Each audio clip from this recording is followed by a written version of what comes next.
doesn't seem to change her.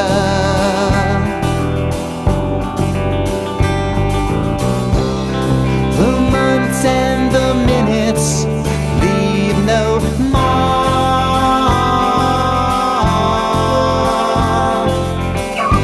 And each time we meet, it's like the first time.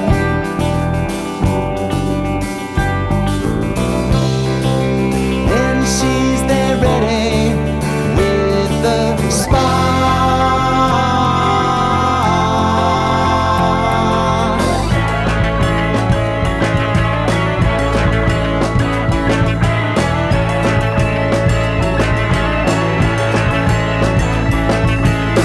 My girl, she climb wire fences. She don't like feeling that there's something she can't see.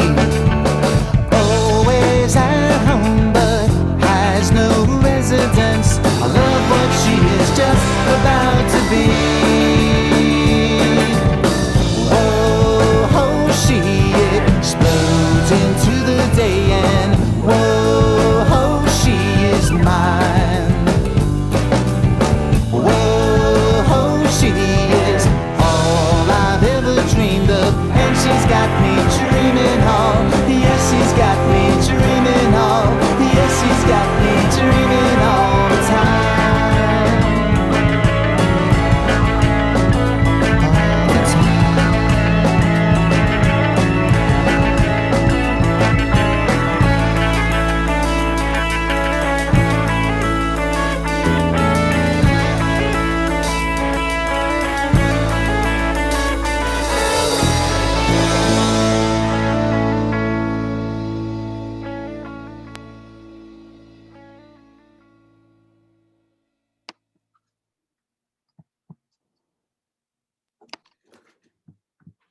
Good morning, everyone, and welcome to today's installment of 79's Authors and Artists series.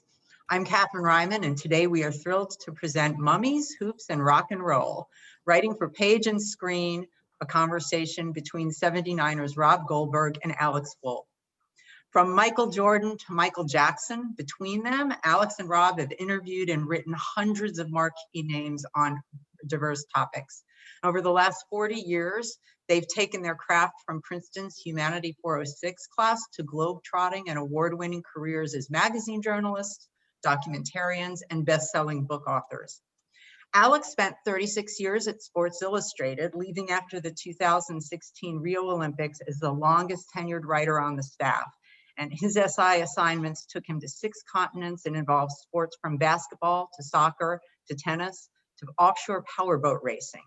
They also involved issues at the intersection of sports and society, including race, gender, drugs, the environment, science, business, food, armed conflict, and style.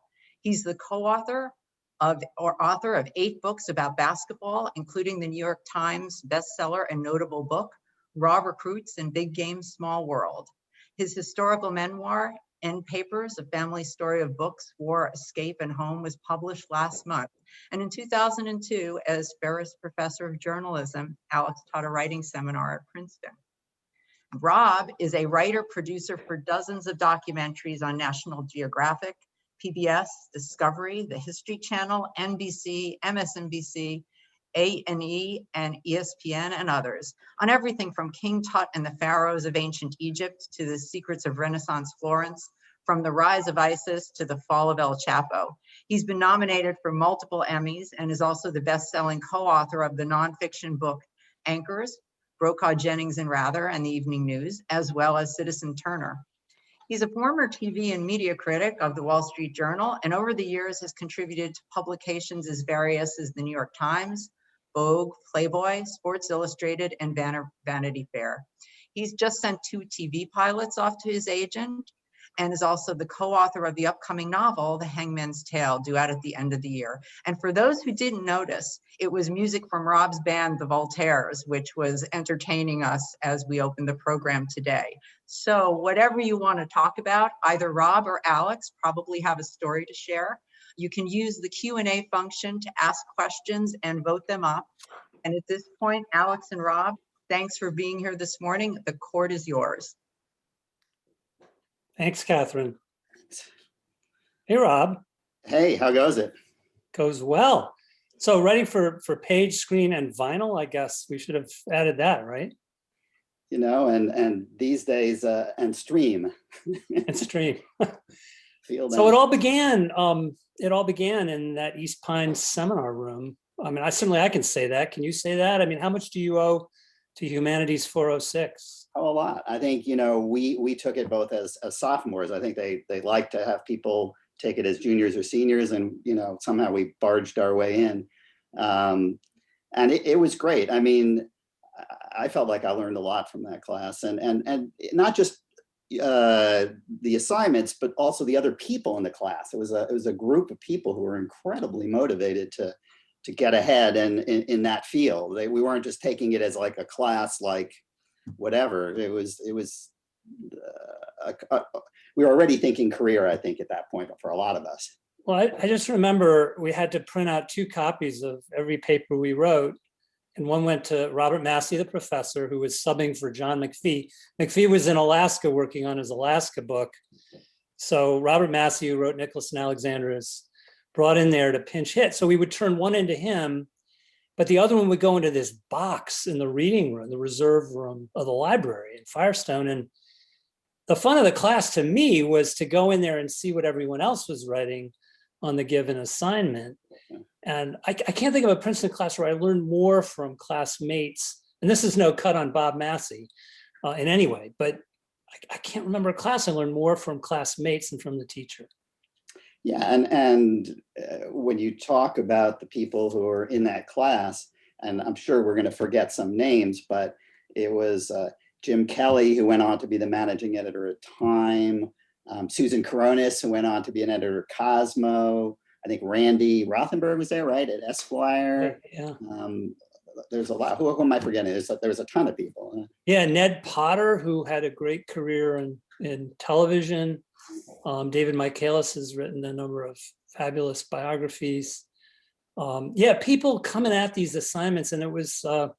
I know that McPhee whispered in Bob Massey's ear before he lit out for Alaska, and gave him some guidance on how to structure the course. But yeah, it was, I think as sophomores, we were both really lucky because it kind of set that trajectory for us where we could then spend the rest of our Princeton years. And I remember vividly for you, right away it was sports. We had to do like one thing on an object. Somehow it's like an assignment on an object. And I vividly remember your piece on sneakers. And what I don't remember, I think it was Converse All-Stars, but it might have been Chuck Taylor's. I don't remember. What was it? Which one was it? No, that's what it is. They're one and the same. Oh, they are. Okay. Yeah, Chuck Taylor's are the original Converse All-Stars. I see. Limousines for the feet. But yeah, no. But exactly. I do remember that piece. It was great. No, it was wonderful. And I had the great privilege, Catherine mentioned it briefly in the intro, of getting back on campus 25 years later and teaching one of those Humanities Council seminars. And the explosion of these things now, they bring in working journalists in all sorts of different fields. And I got to choose 16 students, just as we had 16 around that table. The only difference was it was in Henry House rather than East Pine. And the other difference is, I think you and I and our classmates in that seminar had a lighter spirit to us. I noticed 25 years later, Princeton undergrads, at least the ones who took my course, seemed to be carrying the burdens of the world a little bit. They just didn't have that ability, I think, to kind of set aside the rest of their coursework and be creative in the way that some of us back in what was it, 77 or 78? They're overachievers. It's funny. I'm mentoring somebody as part of, I guess, this class of 79 mentoring thing. So I'm mentoring a current sophomore. And I was just talking with her yesterday, and she was talking about how she just won a fellowship, but then she wouldn't be able to do a junior year abroad, but she wanted to have 3 different minor certificates, and how is she going to juggle? And it's like, man, just, you get to enjoy yourself in college too, So we have this great experience, formative one, we can agree on. And then, I mean, your path, I know the general contours of it, but after Princeton, A Rolling Stone internship, was that while you were an undergrad or right after? While I was an undergrad. It was between junior and senior year, and it was a competition. It was actually a nationwide competition because Rolling Stone had just moved from the West Coast where they started to New York. And so they were looking for interns, and 3 of us won it nationwide. And there's one kid from Columbia, I don't remember, but I certainly remember Ira, the other kid, who would go on to become the lead singer of the band Yolo Tango for those alt indie music fans, a big name, Yolo Tango. And he was great. That was fun. And that was between junior and senior year. And I got to get, I think his name's Roger Stone, who was the design director of Rolling Stone, to do up the logo, because at the time I was bringing back the arts section at the Prince, and to do up the logo, arts and entertainment logo for our page. So I got this guy from Rolling Stone to do that, and it looked really slick. And probably looking back, it didn't fit with the rest of the paper. So, it was probably a mistake, but anyway. So you get out of Princeton and pretty much set out to freelancing right away, right? Yeah. Well, you were also writing in college as well, right? You were doing the press club. I was in the press club, exactly. So press club, and was a stringer covering campus events for the Trenton Times for a couple of years, and then the New York Times my senior year. And then was, having been an intern at Time between junior and senior year, I'd sort of had a foot in the door at Time Inc. and was able to land a researcher job. Remember, that was the Jay McInerney Bright Lights Big City era. Exactly. So I stepped into SI as a fact checker out of college, but it was in the early 80s, there was still very much that sense that if you could get in the door and you hustled, a fact checking job wasn't a road to nowhere. You could hustle up assignments and maybe catch an editor's eye. So that was my ticket there through the early 80s. Yeah, I mean, I think the key word is hustle. And I think I guess it's true for every profession, but I found that I was, trying to, in the running for jobs, trying to get, and you go to a magazine and it would fold, and then you go to another magazine and it would fold. I had that experience a lot. I got my dream job, which was at Saturday Review, and I was like, this is so cool. I was a assistant editor, editorial assistant, whatever. And I had just gotten it, and I was so, and then 4 or 5 months later, it runs out of money and it folds. It's the world of magazine writing, unless you're as lucky as you are to get into a big, multi-title conglomerate, which even so, recently SI and whatever has run into trouble. But it's a really hard world, and you're always trying to get the next assignment and get the next thing. I was in admiration of you of you had a great longevity at SI, and how did you do it? How did you? Well, I guess it was getting in the door, because it was, those were staff writing jobs, and Newsweek and Time and Fortune and had them too, but you're right. Otherwise you're a freelancer and you spend half of your energy hustling. During the pre-roll, there was that cover of Michael Jordan. One of the first cover stories I was able to do is when he was a rookie with the Bulls. And I covered him a little bit in college, but I still remember in November, December of '84 going out, following the Bulls on the road. And they weren't a real good team, but he was clearly going to be a huge star. And that was probably my most memorable assignment early on. And this wonderful moment, he was at a theme park with some teammates on an off day, and Manny Milan, our photographer, and I went there to hang out with him. And I got a moment with him afterward, and I asked him what his goals were for his NBA career. And he said, among other things, I hope to play in at least one All-Star game. And to think of the Michael Jordan from The Last Dance and ungraciously giving a speech at the Hall of Fame, the Michael Jordan we know now, that he would have had such modest goals once upon a time.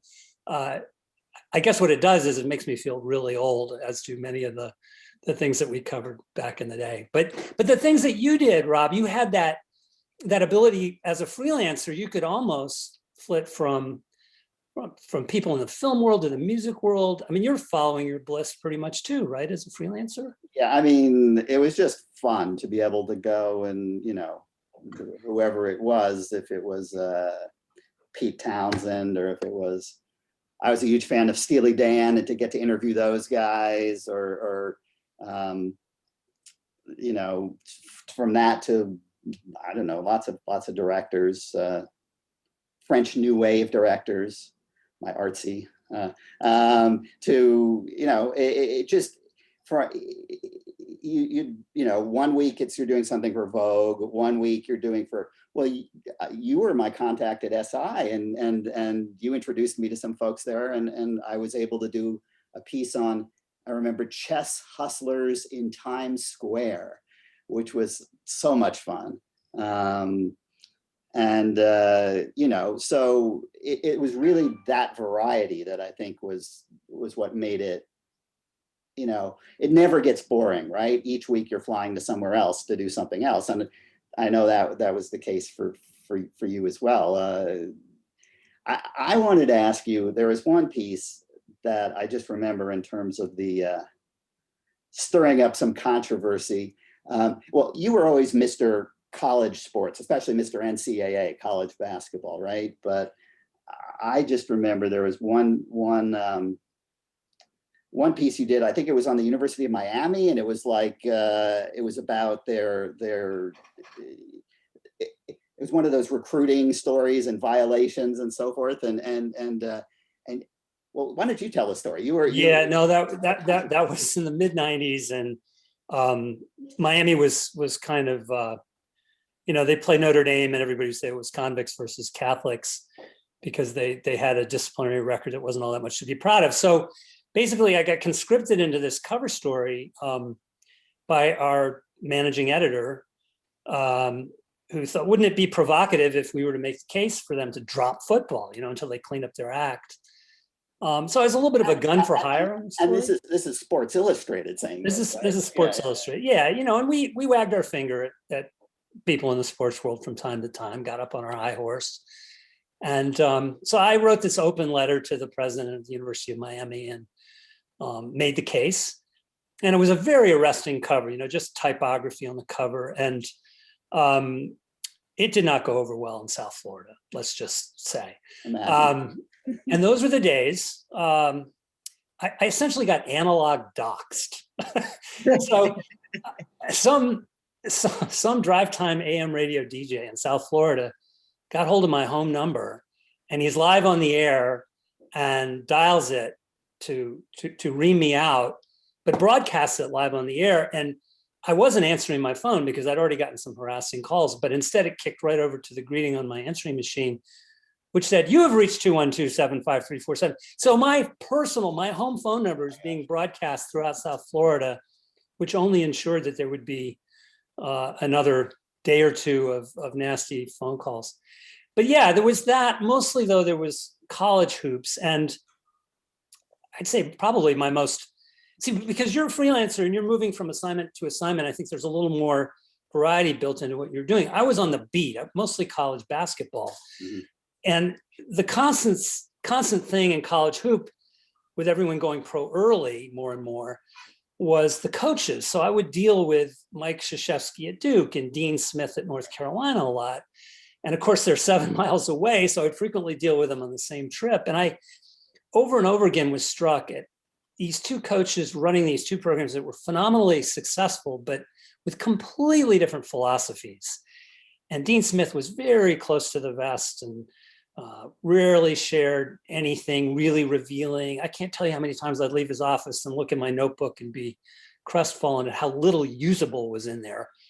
Whereas Krzyzewski was, "Here, let me show you, and go talk to my wife. And are you sure that's on the record?"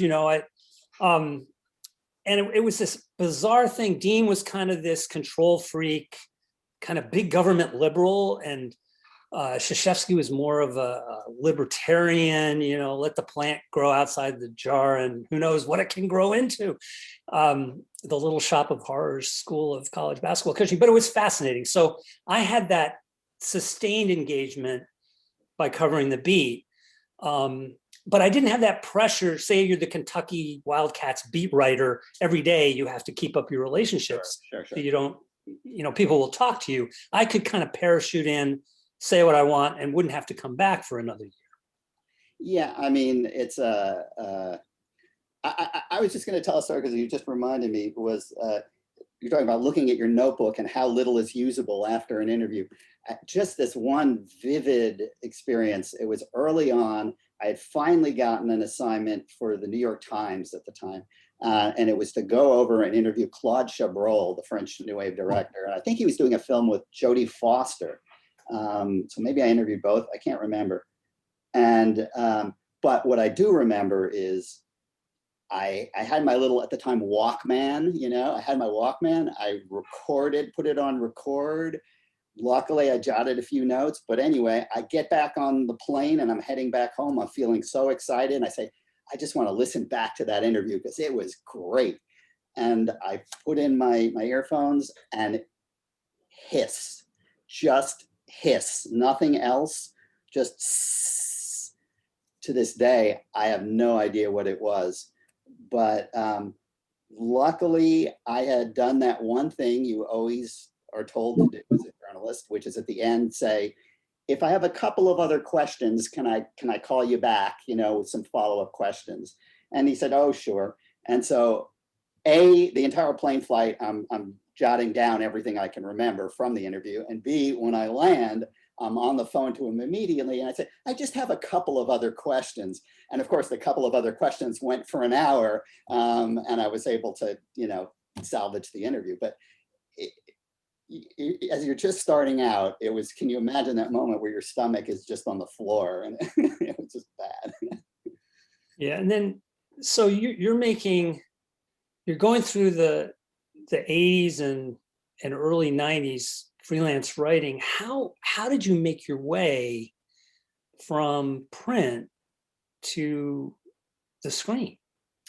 So there was a certain moment where, there's a chunk, it was actually almost a decade, but I was a TV critic at the Wall Street Journal. I'd gotten that. I'd been doing freelance pieces for them, and they gave me that assignment to be the TV critic.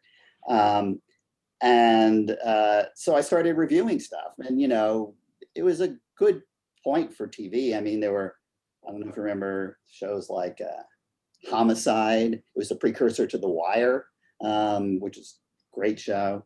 Other 30-something, maybe not so great, but still fun. Anyway, I was just watching a lot of TV, and it was like, I thought, gee, I could do some of this as well as what I'm seeing. And, so not knowing much of anything, I sort of jumped in. I had gotten in touch with some folks at National Geographic. And they said, yeah, why don't you come on board and do some writing of some pieces for us? And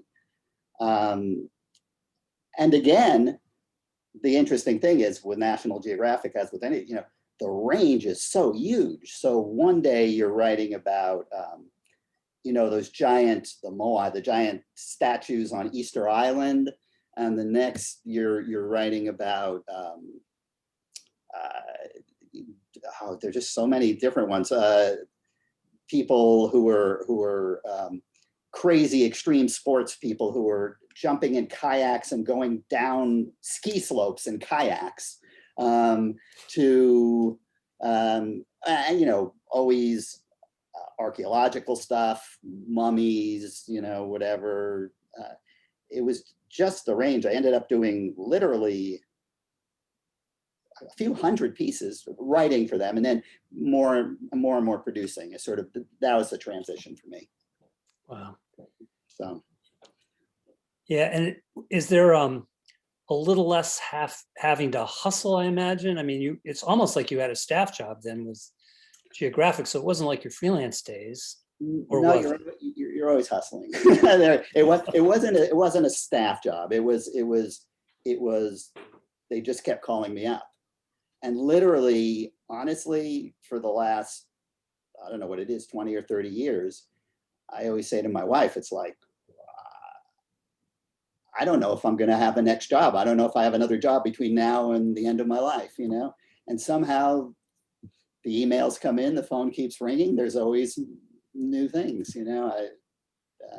I feel very fortunate that way. But no, I mean, it's like for people, and I tell people who are trying to get into the profession, it's like, you have to want to do this. And my dad always said, it's like, if you can think, he taught creative writing, you know, if you can think of one other thing to do besides this, then you should do that other thing, because as a way to earn money and as a life,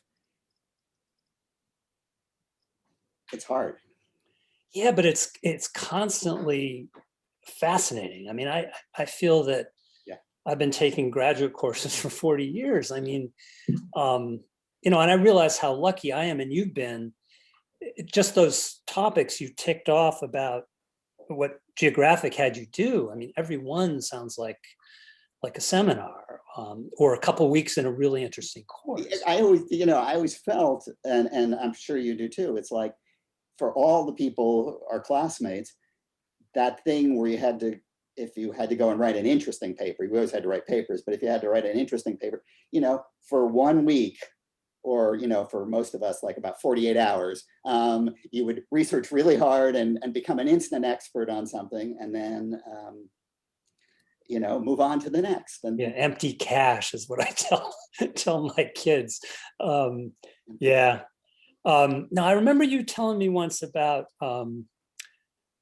some petrified Austrian discovered in the Alps or something. What? Right. Okay. Otzi the Iceman. So Otzi was the oldest. He was freeze dried under a glacier. He was literally the oldest mummy that's ever been found. 5,000 years old. The oldest human being that's ever been found. Up in the Alps between Austria and Italy. And we were doing a piece for, I think it was Discovery at the time. And you know, you've got this body and they're doing some tests, and it's like, okay, it's an interesting story, but it might be a little boring, you know. And I was like, well, why don't we approach it as a mystery story? You know, it could be a mystery. How did he die? And we were lucky enough that the person who was in charge of the museum where he was actually a medical examiner as his day job. And so we put the body through MRI, you know, CT scans, and the thousands of little slices. Anyway, they flip the body over, they're looking in the back. And there's an arrowhead in his back. He's been shot in the back with an arrow.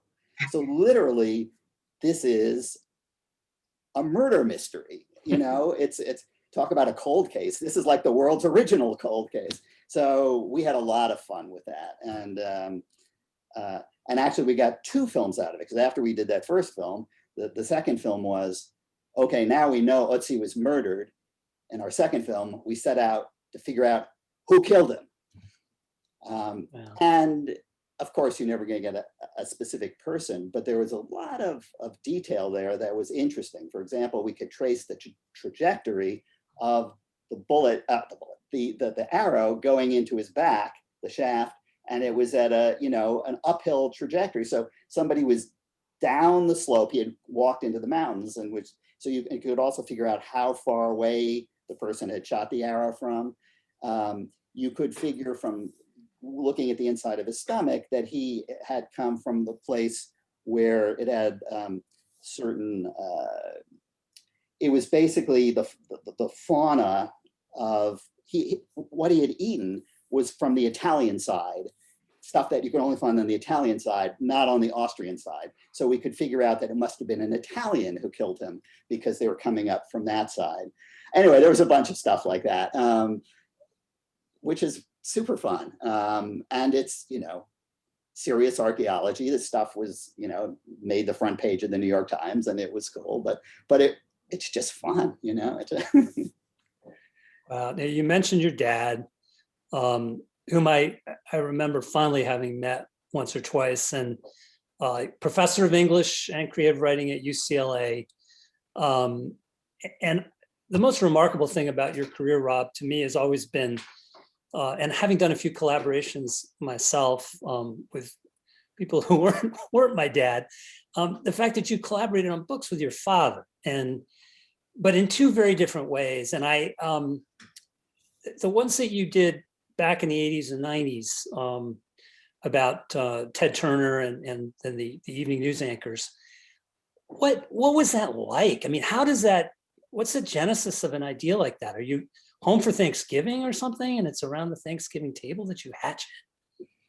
So the genesis, I guess I was still TV critic at the Wall Street Journal, and as in so many, I guess the Turner book came from our agent, but the first one, the anchors, I honestly don't remember where that came from, but I do remember why it came as in terms of teaming up, which was that I hadn't written a book-length thing before. And my dad hadn't written nonfiction before. He had been a novelist. He was nominated for a Pulitzer. He was, great writer.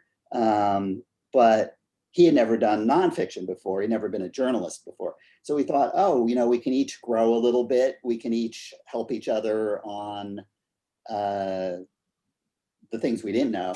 And so like for anchors, I did Dan Rather and Jennings. He did Brokaw.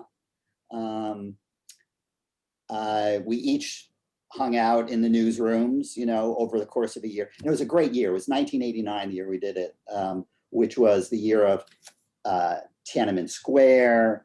It was the year, I think there was a San Francisco earthquake was that year. I went with the teams to Malta because perestroika was happening. So when Gorbachev was in Malta meeting with,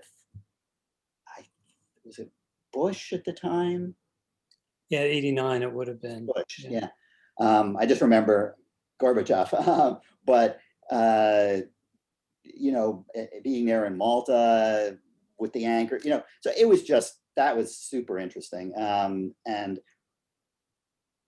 but when you talk about collaborating,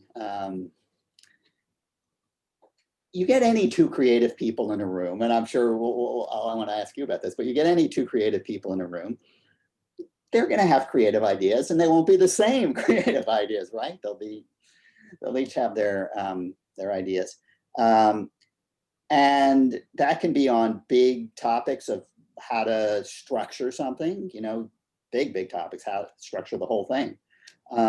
Down to the tiniest topics. And my mom always tells the story of coming into the room, and my dad and I are seated in his office, and we're sitting in front of the computer, and we're yelling at each other. And I think it was about punctuation, should it be a colon or a dash? I think, something like, and we're just yelling at each other. It's like, no, you don't.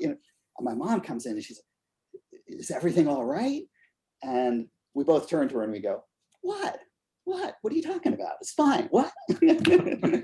So I guess in that you see, there's yelling or whatever, but you kind of know each other so well that, you figure out a way to make it work and make it right. And it does. So you started out with Raw Recruits, right? I mean, I guess that was it was one of my early books, and that was a collaboration with Armen Keteyian of HBO and 60 Minutes. And there was a little bit, it wasn't alternating chapters with us. It was more a kind of division of labor, where Armen did a lot of the shoe leather reporting, and I would assemble it into chapters. So we didn't have quite as many flashpoints. But conversely, I guess with you and your dad, I mean, if you're alternating chapters and there has to be a consistent voice, is it kind of like being in a quartet where you're listening and you're tweaking and dialing your own writing a little bit? So listening is a hard thing because you've got a deadline, so you're both writing simultaneously. So but what we did, the method we worked out is that we would each write our sections, and then we'd flip it over to the other person, and the other person would rewrite each other's sections. Yeah, and Armen and I would do that too. And that's really the only way. If you're going to put two bylines on something, that really is the responsible way. And it's funny, some collaborators I've worked with, and at SI, I collaborated a number of times. I remember once there was a freelancer who was trained as a lawyer, and that was actually a wonderful experience because there was a level of conscientiousness about nuance of language, which I thought I was all into, and he was taking it to another level in a really positive way. And that was great. And of course, I could imagine that going south very, very, very easily. Yeah. But there was something, he's no longer a practicing lawyer, which probably tells you why he was so much fun to work with. But yeah, I mean, it can go off the rails really, really quickly and really, really easily, but I felt very, very lucky. And sometimes people who come to a collaboration just have that doggedness or a knack for finding material that can make all the difference. Right. I mean, in the case of my dad and myself, I was much more, I don't know if I'm like a pure New York Times journalist, but I was still much more nonfiction journalism, interviewing people, going out, digging for stuff. I was much more that, and my dad was much more writerly, but he loved doing the interviews. It was so much fun for him. He was like, wow, you get to go out and talk to interesting people like all the time. It's so fun. Yeah, so that's the way we worked. And it's funny, I just had a flash to I don't know why, to Dan Rather talking about interviewing, and he said, I don't know why I thought of this, but he said he always thought that what made him a really good interviewer was that he wasn't smart, and he knew he wasn't smart. And because of that, when somebody would tell him something, he would always say, I don't get it. Wait, can you tell me again? And because it was just another way of digging deeper and deeper. And he said, smart people are always so busy trying to prove to the person they're talking to that they are smart. It's like, yeah, I get it. Okay, let's move on to the next topic, But in fact, what you need is to go really slowly and dig. And it's like, wait, you're saying, you didn't pay the money for this, but your bank account says this, and I don't understand. How does that work? It's like, well, yeah, okay, you got me. Okay. Yeah, and then they start elaborating and explaining. The master of that, I think, was Mike Wallace on 60 Minutes. He would sometimes just let his jaw drop and there'd be this silence. And then into that vacuum, whoever he was interviewing would come with something interesting, maybe incriminating, but Mike Wallace wasn't too proud to just go silent.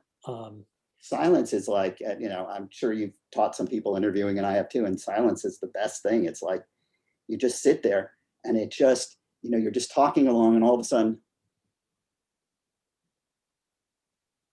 and the silence is painful. You got to fill it. You got to fill it with words, Yeah. I am about halfway through your forthcoming novel, The Hangman's Tale.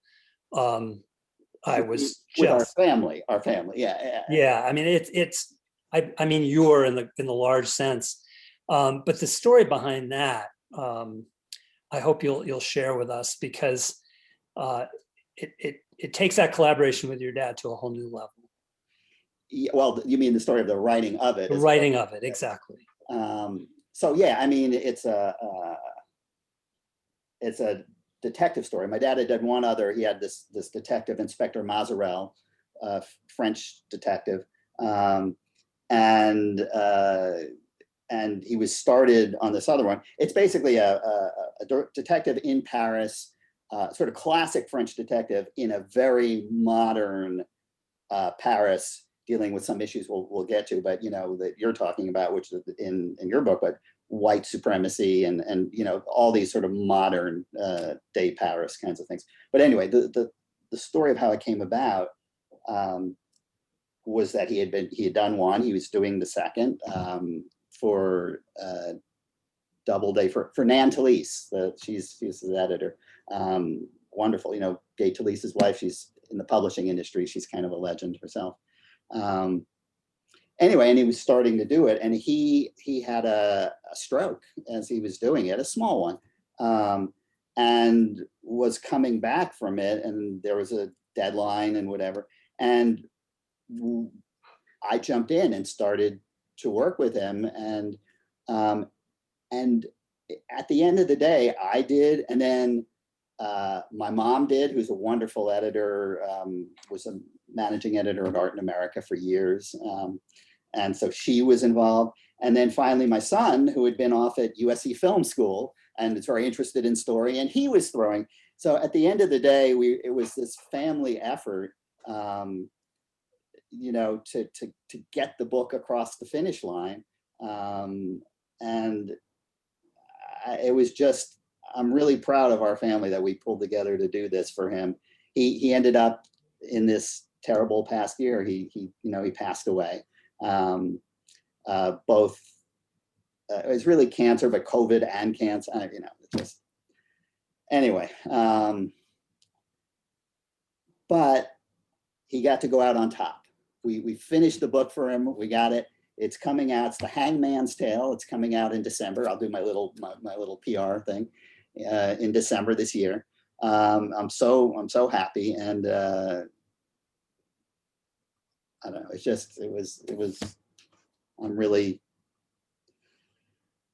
proud of our family that we pulled it out. Well, it's a great backstory to what's a wonderful read, and I think I have a better insight from what you said about what you and your dad respectively brought to those earlier collaborations when I'm reading these chapters. And it's a really fast-paced read, and the texture of Paris is there in every paragraph, and now I have a sense that was your dad, that mise en scène stuff was very much Gerald. It was him, but I lived there for a few years, so you know, it was me too.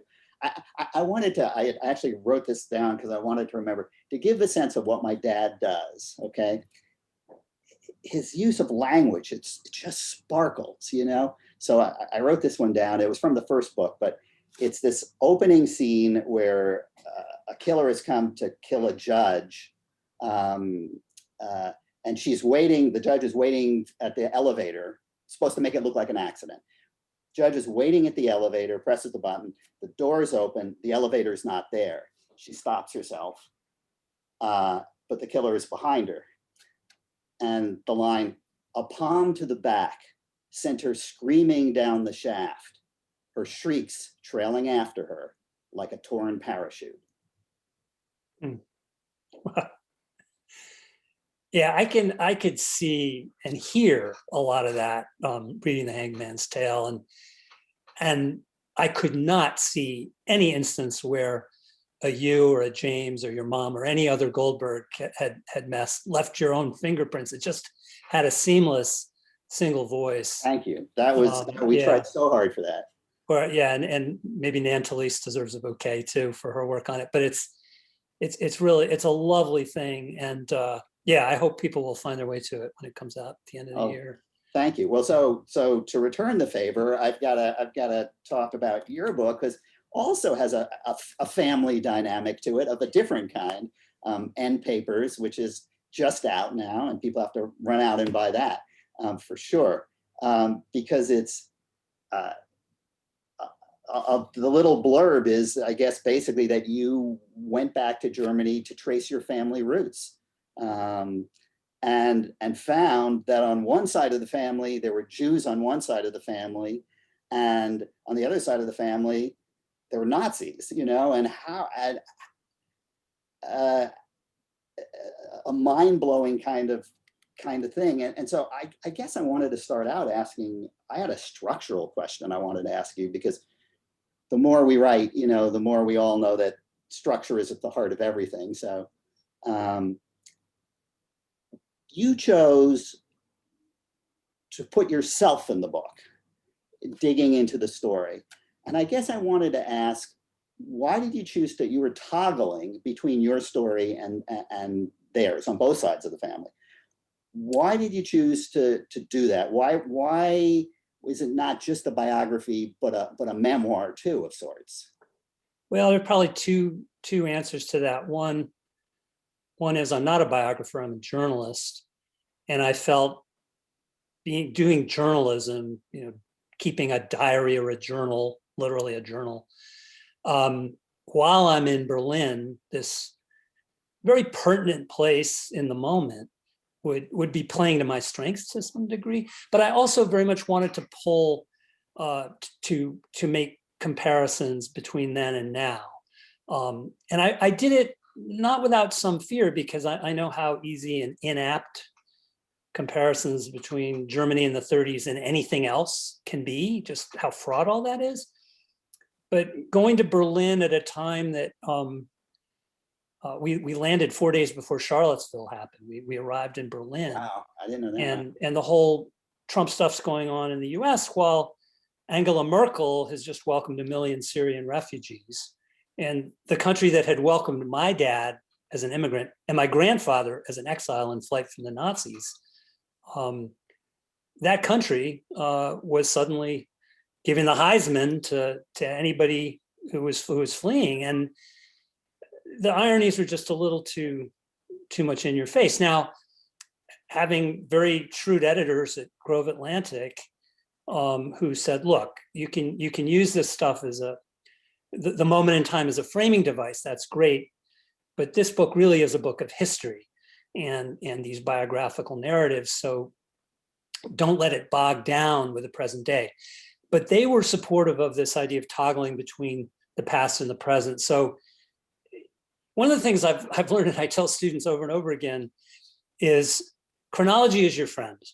You can sit there and try to reinvent the way to tell stories and assume you can do a better job than human beings have done around campfires since the Stone Age and style yourself the next Quentin Tarantino. But at the end of the day, the reader wants to read a story that starts here and ends here. And kicking and screaming, I impose more and more simple chronology on the narrative, and I credit my editor. And that allowed me to toggle kind of out at the end of every chapter. If I felt like it, I could go into one of these present day interludes, as we came to call them. It didn't come easily. And the book is still pretty ambitious and flits around, but that was the feeling. A, I needed to fold the present into this telling of the past. And B, I needed to do it more or less chronologically to the extent that that was possible. And that's the result. Oh, yeah, it's interesting. Well, so I had, reading the book, I mean, I want to give you kudos for this, which is, it's not just dry history. And maybe it's because you insert yourself in it, there's a strong emotional component to this book. I felt your emotions in this a lot. But what's interesting is I felt two strongly conflicting emotions. I felt pride and guilt. Those two emotions were both happening side by side. And just to make it clear to people who, haven't yet bought the book, but are about to, on the pride side, you have a world famous publisher as a grandfather, Kurt Wolff, who published, or was friends with, or published, Gunter Grass, Thomas Mann, Kafka, I guess, or was he just friends with Kafka? Anyway, the point was a lot of super heavyweight people that he was responsible for showcasing to the world. And then on the other side, Wehrmacht soldiers, you have the mercs, who are basically, I guess, drug pushers to the Third Reich, Can you talk about the emotions that you felt as you researched the book? Because it clearly is powerful for you. Yeah, no, that's all true. I mean, the subhead in one review, the one in the New York Review of Books, was a grandfather who fled the Nazis and a father who fought for them, which seems like an oversimplification, but it's not. It's exactly what happened. I guess the guilt is more, it's not, I don't fault my father, who because of a divorce is left behind with his non-Jewish mother in Germany, while his father flees and winds up in the States in 1941. My father is part of the Operation Barbarossa, the invasion of the Soviet Union that Hitler ordered that same year. So it's not a question of me being accusatory of my father. I mean, he was 18, 19 years old, and was conscripted into Hitler's army. It's more an exploration of, okay, I've come into my adulthood and these truths about my ancestors, and come to find out, partly because the German mercs have done a really good job of exploring their own complicity in the past. I've come to find out what's fallen to me, you know, in this generation in terms of a historical inheritance. And what does that mean? How do you sort through it? There is this movement in Germany, there has been, and it's in the same way we've had these reckonings around race and the treatment of women in the US. For Germans, certainly in the last 20, 30 years, it's been coming to terms with their past in the Nazi era. And as a German American, I always felt kind of that I had a free pass on that. I could always say, well, my dad got here in 48 and he went through the 50s like every American male did during the 50s, raising a family and all that, and launched my sisters and me on, you know, as part of the American dream, just as he experienced the American dream. But feeling, as of a few years ago, my career at SI had wound down, and here I was with time on my hands and a certain skill set, that I felt called to do this. And I guess the guilt is more sorting through that and just seeing what it is you have on account. And there are parts of the book that are pretty intense where I'm wrestling with that. And I never quite understood, though. I mean, it felt like there's almost a mea culpa in part of it. And it's like, why do you have to be guilty for something that happened before you were born? yeah, no, it's not a mea culpa. It's much more, you are handed this inheritance, but then you sort through. There's a wonderful American-born political philosopher named Susan Neiman, who's written a book called Learning from the Germans, and she runs the Einstein Forum in Berlin. And she has this wonderful comment where she says, part of growing up is sorting through everything it is that you've inherited from your parents and deciding what you want to accept and what you have to do to dispose of the rest of it. I love the way she phrases that last part, because it's an active thing. You know, you actually sort through it, say, oh, I'll take that, but no, I don't think so. And it gives you agency in the next generation. So I'm not saying, oh, I'm taking this on because of something my father, because he was caught up in the maelstrom of history, something that he was implicated in. No, it's more, my father was a good man. He was a moral man. And there were these wonderful things that I took from him. But then the family at large, there are these other strains. His favorite uncle was in the SS. And as you alluded to, German mercs supplied Hitler with meds that he used in the bunker in the final days, and probably made things worse because he was doped up. So 85% of the stuff I didn't know when I went to Berlin to start researching the book. The other thing is that, you know, that's the Nazi side, but on the Jewish side, there's a fascinating thing, which I had never heard of, which I guess is the Haber affair, you know, but was that your family was involved with, at the roots of anti-Semitism in the 1800s, a story I had never heard of, which just tell a tiny little synopsis of that if you can. Well, they were victims. These ancestors of my grandfather, the Jewish side of his family, one had been the court banker of Baden. These court Jews in Europe were usually men of enormous influence, and he was beloved by the Grand Duke of Baden in southwestern Germany for all the things that he did for the duchy. And there were 2 rounds of anti-Semitic rioting that targeted both this ancestor and his son. 24 years later, another round of these riots. So it is a little more complicated a story in my family. It's a story of victims and perpetrators. And again, stuff I just didn't know. There was a throwaway line in a genealogical essay an aunt of mine had written about this Moritz von Haber and these riots that he had been the target of. And sure enough, there was all sorts of fascinating information about it that I was able to fold into the narrative. And in some ways, I think you traced that it's a little bit of a progenitor, like a prototype for what happens with Kristallnacht and some of these other, you know, riots that happen whatever it is, 50 years later, 100 years later, Yeah, I mean, the through line of German anti-Semitism is just, right up until the 30s. It goes back what? The first of these riots was in, I want to say it was 1824. No, 1819, I think.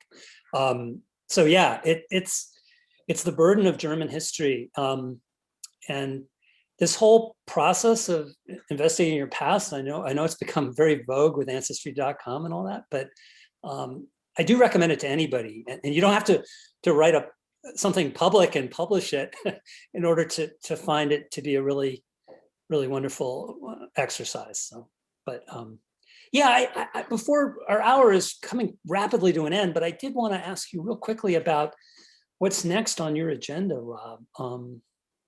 I assume it's a video project of some sort. So there's besides the book coming out in December, which I'm looking forward to. I'm currently doing, let's see, I'm just about to start a thing for the History Channel, which is different. It's called I Was There. It's different moments in history. We're only going to be doing 2 or 3 of them.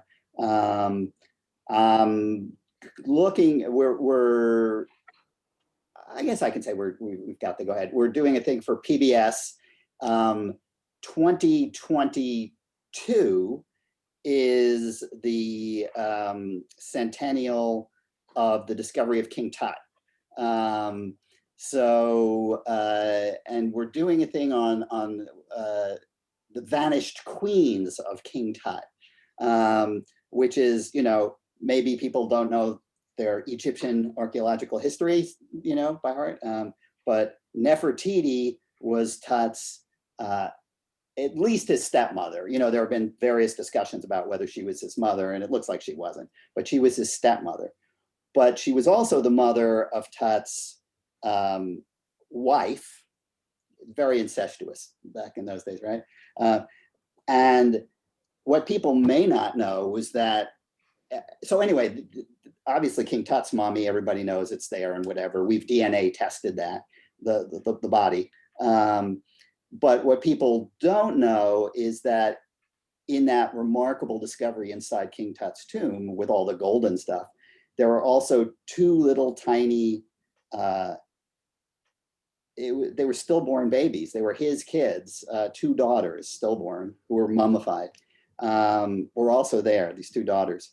And so we're able to get DNA from them, and by tracing back through the, the matrilineal line, the female DNA, we can, there are a lot of, one thing that happens, everybody may know about or may not, is that in Egypt, there was a lot of tomb robbing. And so things got moved around, and then a lot of priests would come through and move mummies around from tomb to tomb just to keep the robbers out. So what ends up happening is you got a bunch of mummies that nobody knows who's who.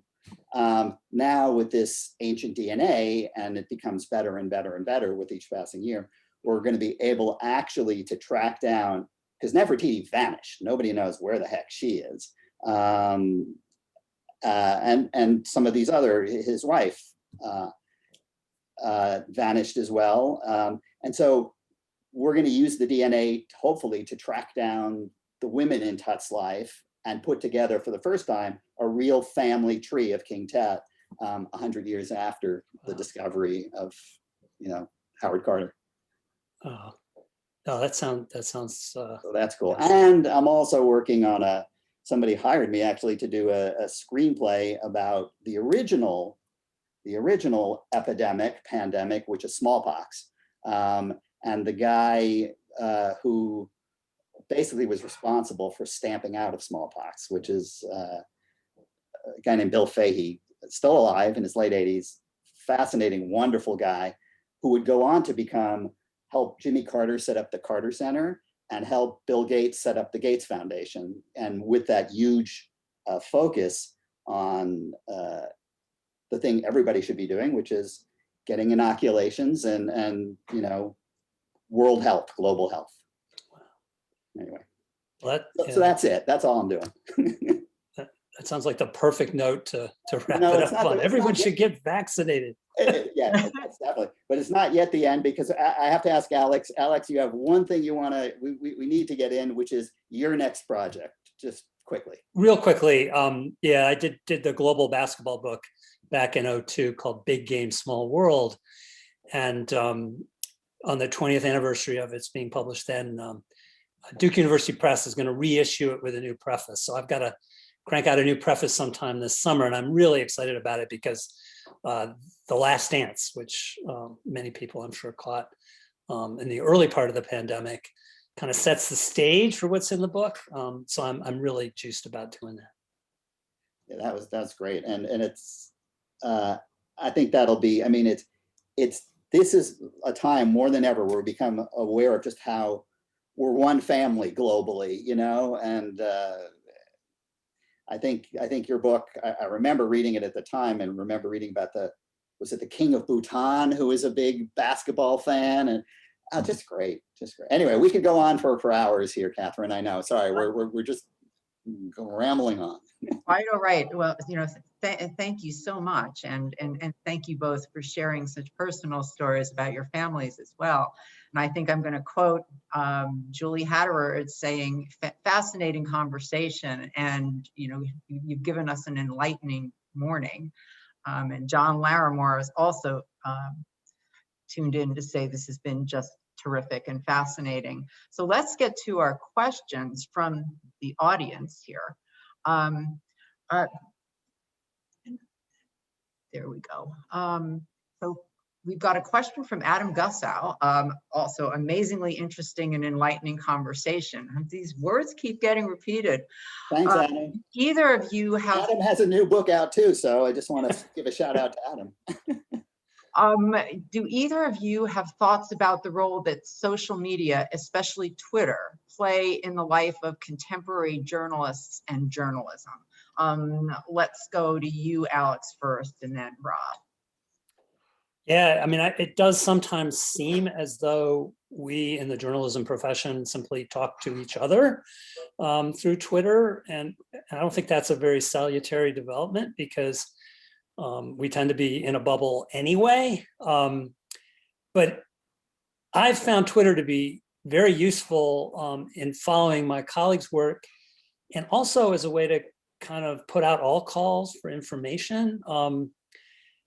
Like so many tools, if you use it properly, it can be enormously helpful. If you let it use you, it can trip you up. How about you, Rob?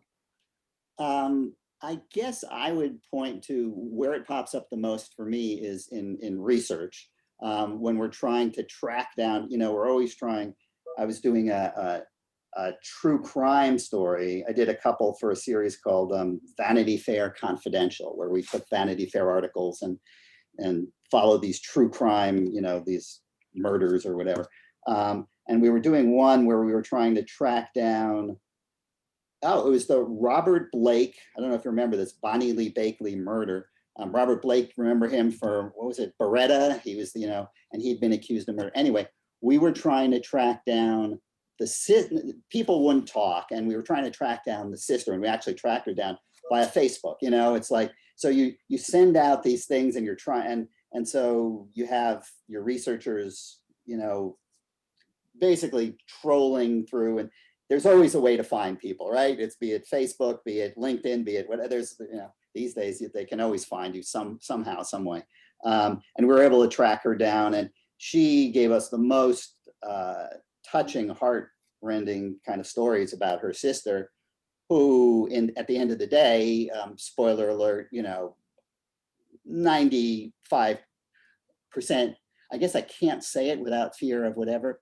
But if one were to say that Robert Blake was the killer, one might not be going down the wrong path. So another question, this one from Nancy Herkness Theodoro. How did you get the amazing people you interviewed to talk with you? How hard was it to get access? And did anyone ever refuse to be interviewed? All the time. You go, Alex. I've got a good story, but you go. Well, I'm sure you do, because you dealt with people who had these armies of publicists who were protecting them. I'm under no delusions that that I was getting the interview rather than Sports Illustrated, because SI, certainly up until that period, maybe 15 years ago, when ESPN eclipsed Sports Illustrated as a brand name, SI, and certainly the possibility of getting on the cover of SI, appealed to every athlete, every agent, just about everybody in sports. So it generally wasn't hard. On those occasions when people were reluctant, you just had to do the donut for the hole, and sometimes that forced you to do the interviews that make for a more interesting piece, actually.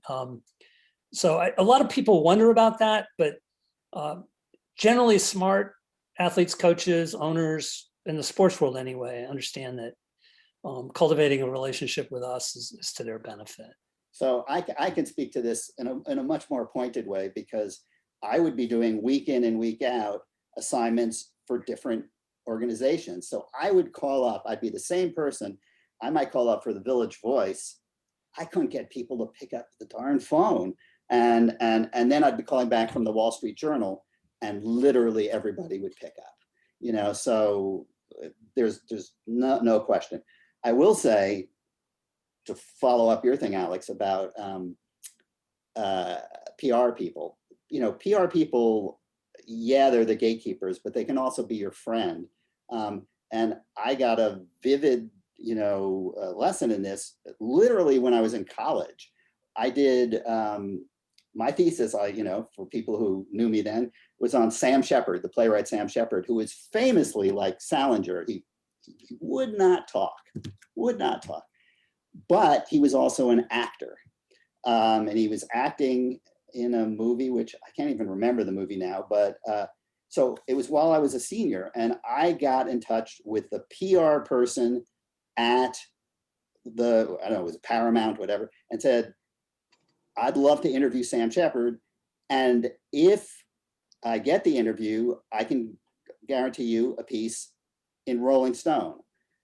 They said, well, if you can get a piece in Rolling Stone, sure. Then I went back to Rolling Stone and said, hey, I've got an interview with Sam Shepard. Nobody else can get him. Will you do the piece? And so it worked out, you know, it worked out. But, you know, there's so many times when people will not pick up the phone. That's great. And Bruce wants to turn that question on its head a little bit. So you got the interview. Is there ever somebody that you interviewed that you just couldn't get to talk?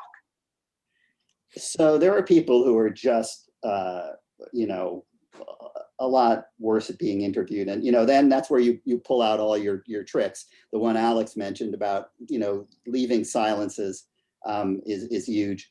Some people, you know, sometimes being a little confrontational. It just, everybody is different. But I'm trying to think of stories of people who are not, there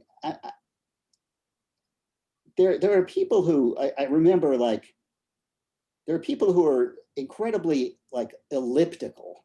Like I did a piece on Jean-Luc Godard, and I interviewed Jean-Luc Godard, and you know, and he would just say things, and it's like, what does he talk? Okay, so here's one, but they would be great. In the end, they turned it out to be great. Sometimes when people don't talk much, the little they say can sometimes be amazing. Like he said, I'm glad you're interviewing me. It was for the Wall Street Journal. For the Wall Street Journal, because for me, a budget is a screenplay.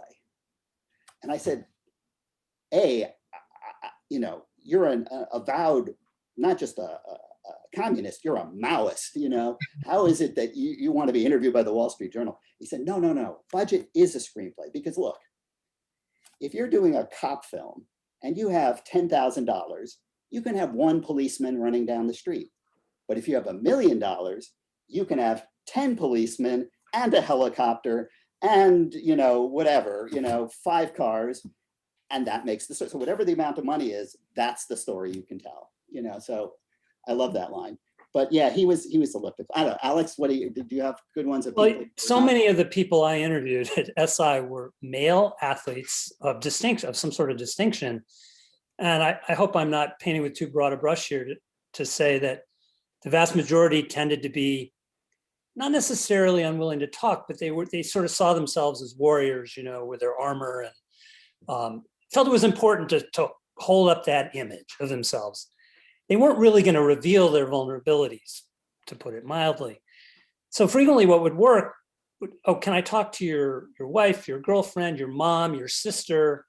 Because the women around these male athlete superstars were the ones who remembered him when they weren't superstars, who dressed their skin knees and kept the scrapbooks, and most importantly, for the purposes that I had, where they had the story. They had those little anecdotal, those inflection points, whatever it was, that the athlete remembered, but didn't understand how important it was to me to know. So that was my workaround frequently, was to go to the women in his life, and usually there were a number, and they all wanted to talk because they wanted to make sure that I knew that they were whole human beings. They weren't just the guy in the headline or on the film at 11. Fascinating. And another question from Diane Hassling. The variety of stories you've both covered is amazing. Could you comment more on how you connected with the stories? Would they be suggested, assigned by the magazine? Would you suggest a story, or some of both? And I think the connection portion of that question is a really interesting one. So what's interesting is that in the freelance world, Alex can talk about being on staff and getting assignments, but in the freelance world, more often than not, when you're starting out, you're pitching your own stories. You're pitching the ideas. So for some of these French directors, I had lived in Paris. I wanted to go back to Paris. So I would research who's filming what in Paris. Okay, I'll put 3 of them together, pitch 3 to 3 different places, and that'll get me back over to Paris. And I'll talk to people about stuff I'm fascinated about and do the things have this great trip. As you go along, you start getting calls from people, to do, I'm just trying to think of different pieces, for example, but even recently, I had done pieces on terrorism, on ISIS and counterterrorism. And at the time I was doing stuff for NBC, and I pitched it there and it didn't happen. But meanwhile, History Channel got in touch with me and said, we want to do this 4-parter on terrorism.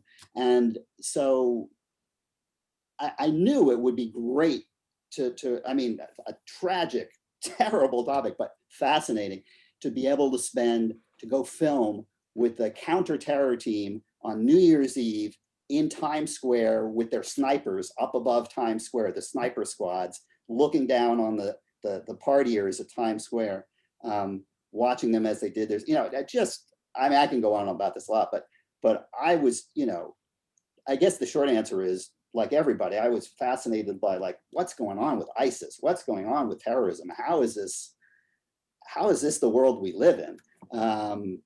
And just wanted to, that's the thing as a journalist, you have carte blanche, all those questions, you sit around the dinner table, it's like, you're just shooting the breeze. You're allowed to go and ask the people who are doing it, are we really safe? What's going on? What are you doing to protect us? Like that. Yeah, no, being on staff meant that I fielded assignments probably about half the time, assignments from editors, but the other half of the time, they would be my own ideas. And I generally found that my own ideas wound up with more satisfying results because I already had that existing interest in the topic, and that counted for something. But frequently I'd be going out on story A and I'd stumble across something that was a germ of another story. And an example of this was before the US hosted the World Cup in '94, Soccer World Cup. The previous November, I went to Belfast for a World Cup qualifier between Northern Ireland and the Republic of Ireland. It was after they had a terribly bloody run of the fall with explosions and sectarian violence and a lot of security around the game, kind of like what Rob was just describing Times Square on New Year's Eve. And I wrote the story, and it was pretty grim.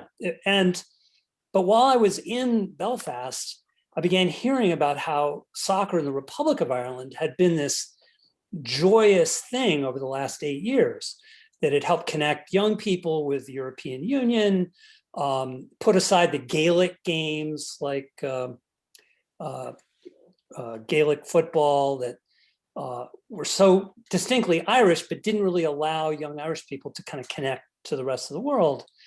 And I went back to New York and pitched this idea, and it was almost like an antidote to the grimness of the previous story that I'd had to do. And I was able to do for our World Cup preview issue this big story about the rise of Irish soccer. And it was all about feeling good and looking to the future and not being mired in sectarianism. So in some ways, it was the story that was my idea was the one that had a little bounce in its step and made me feel really good. And then when I was assigned was kind of grim and about terrorism. So there's a lesson in there somewhere. So we have a question from John Markham, who says, it's great to see you both. And do you think digital has been good for the literature of fact, leaving aside the fact that it's clearly destroyed most of our employers? Is it the end of constraint? Is the end of constraints on length a good thing or not? Oh, John Markham, another member of that legendary class, Humanities 406 class. Great. Great that you're looking in, John. I mean, I will say, I say this begrudgingly, but I do think constraints are good for writers generally. And I think while the digital formats allow us to run on and on and on, because the internet will accommodate it, you have this countervailing force, which is the consumer, whose attention span is getting more and more attenuated. So it forces us to kind of come to terms with, yeah, we can go on forever, but we're going to lose the eyeballs. And of course, we all know the eyeballs are being measured every time something gets put on a website. Yeah, 1,000, 2,000 words is plenty generally for most things. I guess it's because of the Princeton connection. I just had this vivid memory of being, I'm going to get in trouble. Well, anyway, on the arts page, getting a piece in from David Remnick, who was, I think he was a big Bob Dylan fan at the time, and had brought in this opus that he wanted us to run. But it was like, I don't know, 5,000 words. And it was like, David, the entire page is only like 2,000 words. It can't fit. Yeah. You didn't say to him, Rob, you didn't say, David, you're going to be editor-in-chief of the New Yorker someday. Just save it for then. You'll be able to give it all the space it needs. I think we just talked about discipline in length. How about your own writing schedules? Are you disciplined when you don't have a deadline? Do you write at a different time every day, or is it when the mood moves you? I'm deadline driven, but sometimes deadlines are, if you have a big project, you have to parse your big deadline into lots of little deadlines. So the short answer is, you don't have time to sit and stare at the walls. You just got to get stuff done. Alex,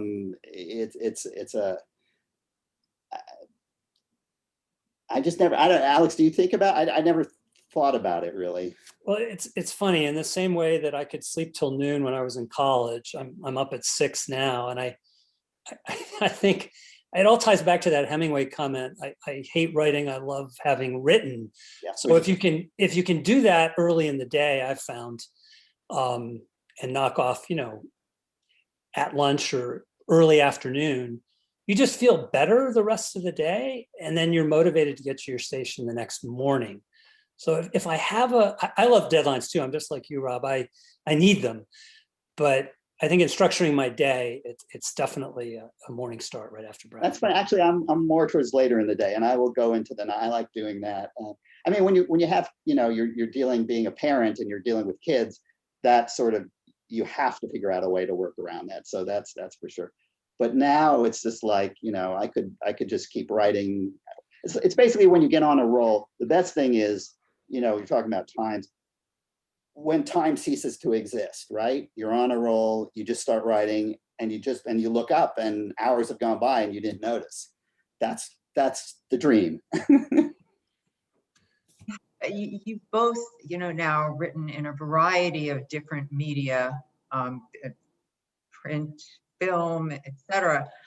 Do you use a different voice when you approach something in a different genre or a different medium, or is it always you, the same voice? 100% different voices. Different voices, publication to publication. Different voices in a novel, different voices in everything, because the point is, I'm trying to think of an analogy. If you're an actor and you're doing, even if you're Robert De Niro and you're doing a comedy and you're doing Taxi Driver, you're gonna, it's a different project. You have to fit the project you're working on. And Alex? Well, the range of stuff I've done is much narrower than what Rob's done, but definitely if I'm doing a lighter piece, I'm going to strike a different tone. I'm not sure voice is exactly the word in my case, but tone, definitely. And there's something about having written more books recently. You have the reader for a more extended period of time with a book, and I think the reader is maybe a little more invested and will be a little more patient with you as you unpack the narrative and unspool it all. So I do feel with magazine journalism, the pressure is on at the outset to grab the reader. And I particularly I probably put more effort into my endings than to my beginnings of magazine pieces, because I do feel that's kind of the parting shot. The way you're going to leave things with the reader is going to, in an outsized way, affect that impression the reader will take. Interesting. I think a lot about beginnings. Yeah, but I will say, just as an example, I love Joan Didion, right? I love her rhythms. I love that she repeats herself. I love, just the way I'm talking. He walked down the street, he walked to the corner and turned, but just you would repeat, and that's not a good example. It's, even Martin Luther King, I Have a Dream. It's that kind of repetitive. I love that stuff. When you start doing stuff for television, you can't go on that long. You have to be shorter. More and more words become, I've been the writer on pieces that literally have no words, and it's just other people's words, and you're just editing 10 different people into the words that you would have said. But some places just allow you to stretch out and be yourself more and more, especially in television. You have less and less time. It's more about the story you're telling, but less and less time to be writerly, I would say. And David McCallis is with us this morning, speaking of writing writerly, and he said, great discussion, you guys. And he's got a question, which is, can you comment on how difficult it was to adapt to the new tools of journalism from the age of the telephone and open stacks to the age of texting and Google?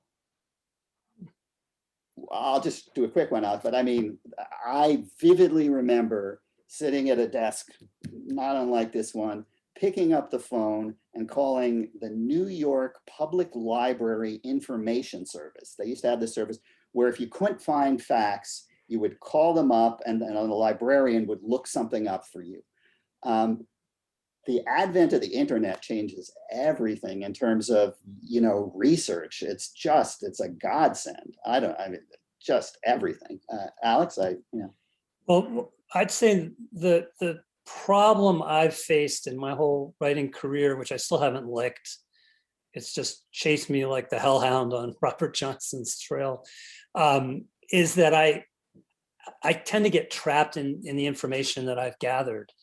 So in a sense, the internet has really been a challenge for me, because there's almost limitless information to gather before you sit down and write.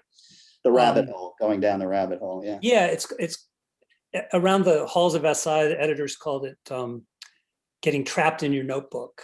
And I've gotten better at it. And I tell students also, and as I tell myself, that the reader will never miss something the reader doesn't know that you've withheld from the story. So I find myself Those are the constantly hardest reminding. things, all those cool little facts that you just want to get in there. Well, and if you picked up end papers, Rob, you know that the end notes are pretty substantial, and that was my little sop. I could stash things. The rabbit holes I went down, the evidence of it is all in the end notes. But unless you're David Foster Wallace, you can't do that in a magazine piece.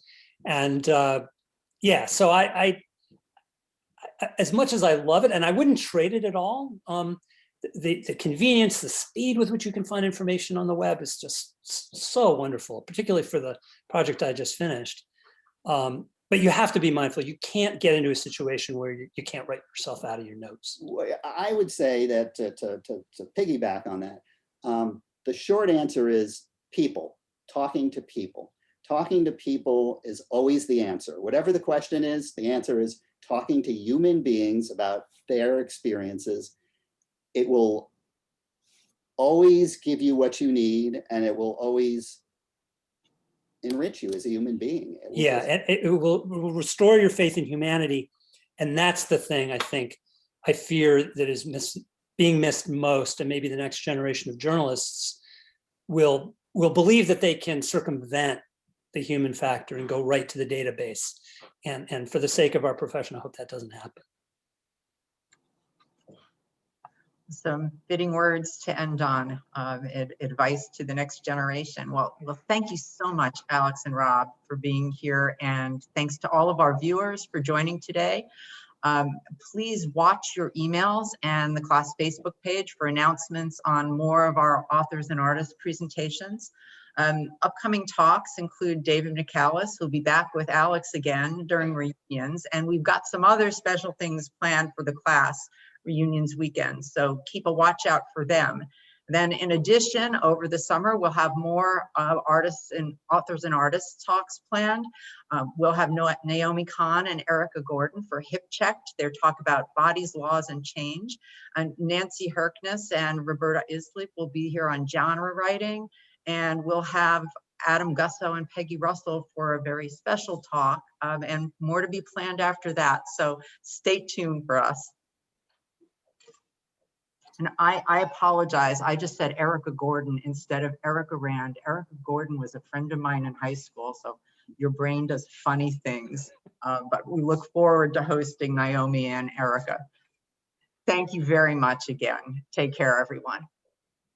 Thanks. Thanks.